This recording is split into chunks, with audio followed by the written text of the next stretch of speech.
bien, chers amis, bonjour, nous sommes encore heureux de vous retrouver. Cette fois-ci, nous allons parler de Kena. la quena. Alors, qu'est-ce que la quena? Alors, la Kena, Hmm. ou encore Quechua, Oui, mais qu'on appelle plus souvent Kena, c'est un instrument à vent sud-américain, d'accord. issu du métissage entre les instruments de la famille des bois, qui est Oui. propre à la civilisation andine, Mhm. et ceux issus de la civilisation occidentale, Occidental. D'accord. dont elle reprend l'échelle chromatique. D'accord. Alors, on dit aussi qu'il est rattaché à des coups de flûte andine. C'est ça. Alors, la Kena moderne est largement utilisée, alors bien sûr dans la musique andine, D'accord. mais aussi dans la musique latine en général. Et Oui. plus particulièrement dans la partie hispanophone D'accord. de l'Amérique du Sud. D'accord. Eh ben, ça, c'est intéressant comme Oui. instrument finalement. Parce qu'on pense pas à ça. C'est On vrai. ne pense pas. Alors, bon, là, on a vu à quoi ça ressemble. Est-ce qu'on pourrait peut-être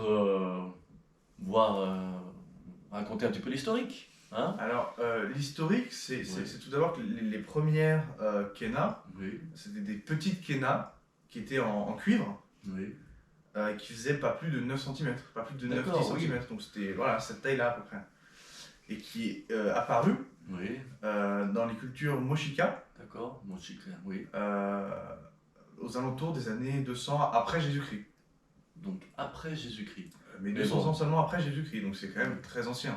Mais en fait, parmi les exemplaires les plus anciens, on dit des canardines, on a quand même trouvé des flûtes qu'on appelait des flûtes en coche, en os, avec 3 trous fabriqués par des sociétés de chasseurs, il paraît. Oui.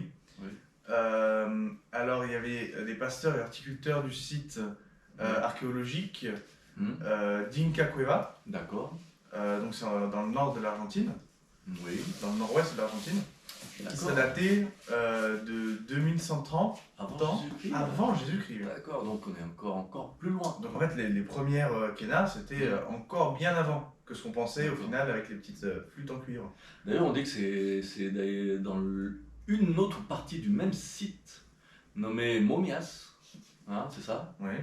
Et qui se situe dans la Quebrada ou canyon de, si je me souviens bien, de Chulin. Oui, c'est ça. On dit aussi de Chujuy, Mhm. en Inde argentine, hein, C'est si ça. je me souviens bien, que l'on a trouvé les plus anciennes momies naturelles connues au monde, datant de 6000 ans.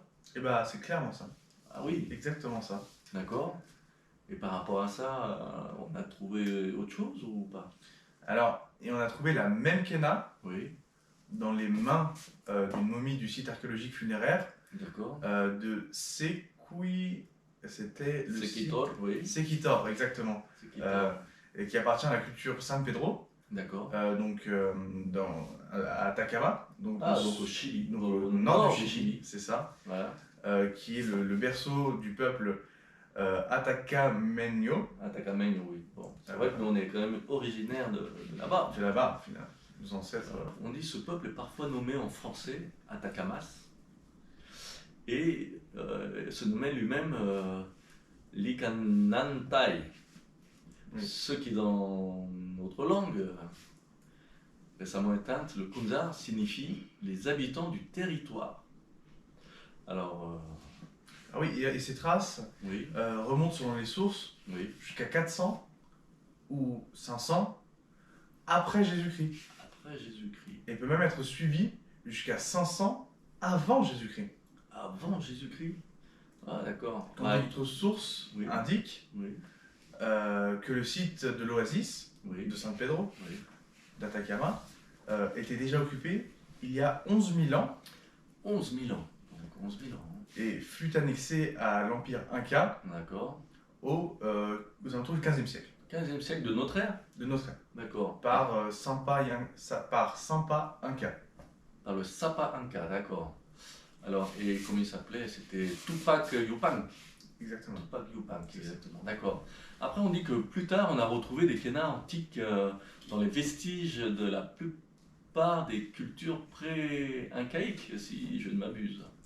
Alors oui, alors qu'elle soit côtière, donc avec Oui. les cultures Chavin, donc c'était de 1000 à 200 ans avant Jésus-Christ. Avant Jésus-Christ, d'accord. Ça pouvait être Nazca de 200 à 600 après Jésus-Christ. De Lima de 100 à 650, donc toujours après Jésus-Christ. De Moche ou de Mochica de 100 à 700 après Jésus-Christ. De Chincha aussi. Oui, que c'était entre 1000 et 1450 Ah oui, quand même. après Jésus-Christ. Ah oui. Il y a aussi les montagnardes, Oui. culture Chicha, et bien évidemment les cultures Inca qui étaient de, D'accord. si je ne me trompe pas, 1200 à Oui, à 1500. 1500, c'est ça. Mais Après après Jésus-Christ. Jésus-Christ. Toujours, ouais. Donc ça veut dire que c'est quand même plus récent. Quasiment moderne. Bah oui, bon, on va dire que sur ce sujet, que l'ancienneté des instruments de musique, il faut d'ailleurs noter que les plus anciens découverts, on va dire jusqu'ici dans le monde, bah, ce sont des flûtes. Et oui, et c'est justement de ce petit type de flûte en os. Ah, des flûtes en os. C'est les plus vieux instruments qu'on a retrouvés. Mais en os de quoi? Et donc c'était généralement des os de vautour. Donc on sait d'où ils viennent. Ils viennent de la grotte, c'est ça, ils viennent exactement de la grotte Hohlfeld. D'accord. Si vous permettez la prononciation. Et c'est ça, c'est en Allemagne. Hohlfels, d'accord. En 35 000 ans avant aujourd'hui. Avant le présent. Ah bah, et peut-être une flûte néerlandaisienne, on disait, aux environs des, même je crois, 45 000 ans. C'est ça. Avant le présent. Donc mais ça c'est encore controversé. C'est encore la controverse. Et ça, par contre, on avait dit que c'était fait en os d'ours. Et donc ça, c'était des os, ouais, c'est ça, d'os des cavernes. D'accord. Et en fait, finalement, ils disent aussi que la flûte de Dijve Babe en Slovénie aussi. Oui, c'est aussi un certain type de quena. D'accord. C'est comparable. D'accord. Bon, ceci ne signifie pas forcément que ces flûtes sont des plus anciens instruments de musique de l'histoire de l'humanité, hein. On est d'accord. Oui, mais en fait, c'est surtout que ces éventuels instruments qui pouvaient être à cordes ou à percussion oui. Des temps encore plus anciens, oui. c'était des fabriqués avec des matériaux qui se conservent moins bien que l'os.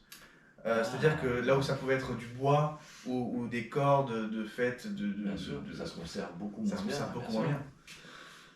Du coup, donc peut-être que c'est construit bien avant, oui, mais que ça, on ne peut pas retrouver des traces. Ça n'a pas résisté comme les quenas en os. En os, bien sûr, qui sont bien plus durables. Bien sûr. Alors on dit que par exemple ce genre de quena moderne, même comme celle-ci, hein, on voit bien que c'est fabriqué, on dirait même que c'est du plastique. Alors là je crois que c'est du bois et là c'est du PVC. Voilà. Ouais. Ça c'est du bois, ça c'est du PVC. Alors la quena moderne, on dit qu'elle est quand même apparue beaucoup plus tard, ça veut dire au 15e siècle je crois. C'est ça. Alors, elle dérive à la fois de la quena, ce qu'on disait, pré-hispanique, qui avait quand même 5 trous. Au maximum, oui. D'accord. Là, on est quand même sur 6 trous plus un derrière, et qui ressemble aussi à la flûte à bec européenne. C'est ça. On dit qu'on la retrouve aujourd'hui surtout au Pérou, en Bolivie, comme on disait, en Argentine et en Équateur, au Chili aussi. Colombie, Venezuela et même la Guyane. Ah oui, donc ça va loin. Et oui. Trop loin même. Trop loin. Beaucoup trop. C'est aussi dans beaucoup de pays. D'accord. Et alors, on l'appelle aussi parfois en France, depuis les années, je dirais 1960, flûte indienne. Flûte indienne. Flûte des Andes. C'est les surnoms qu'on lui donne ici en France. D'accord. On dit que cette appellation est un peu ambiguë, hein, non?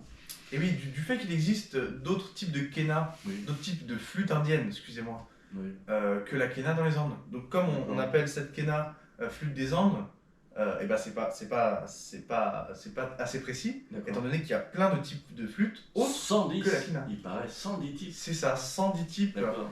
C'est un kéniste, d'ailleurs, c'est un kéniste musicologue qui avait dit ça. C'est ça, c'était. Il s'appelait Alejandro Vivanco. Voilà. Vivanco, d'accord. Alors, on va dire, la flûte traversière, bon, il y a peut-être quelque chose aussi, hein, non?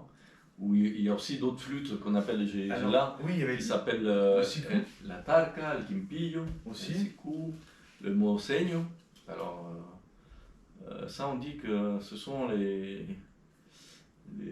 sont pas des flûtes andines, mais pourtant si. C'est des flûtes andines, mais c'est pour ça que pour appeler une quena flûte andine, c'est pas assez représentatif, parce qu'il y en a plein d'autres des flûtes andines en réalité, comme celle qu'on a citée juste avant. Oui, c'est ça, vraiment plus ancienne.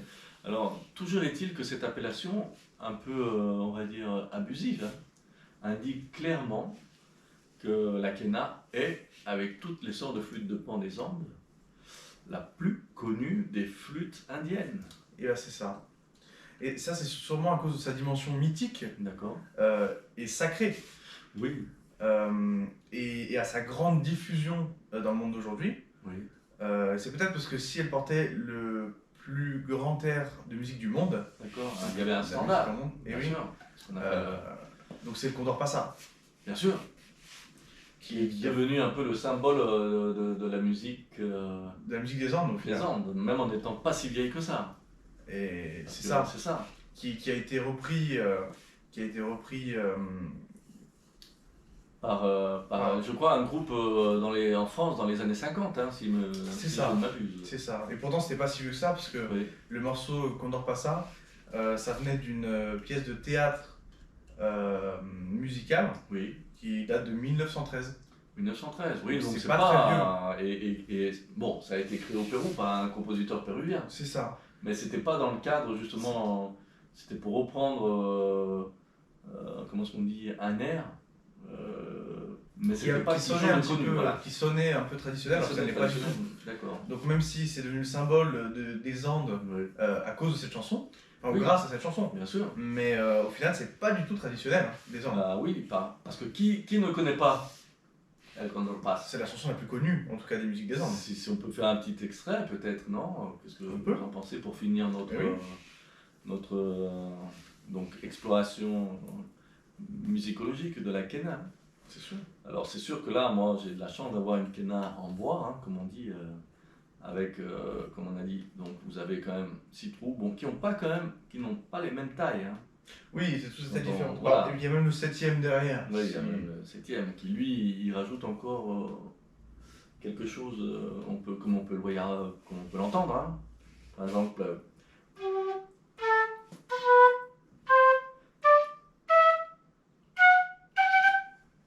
donc voilà quoi.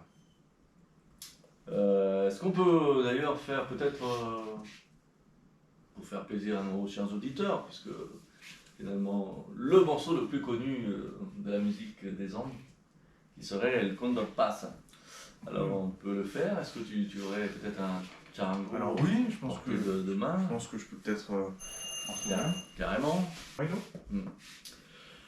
Donc du coup on va faire El Condor Pasa en, comment on dit, en Wine. wine, Sur le rythme du wine. sur le rythme du wine. Et on va partir direct sur le rythme du wine.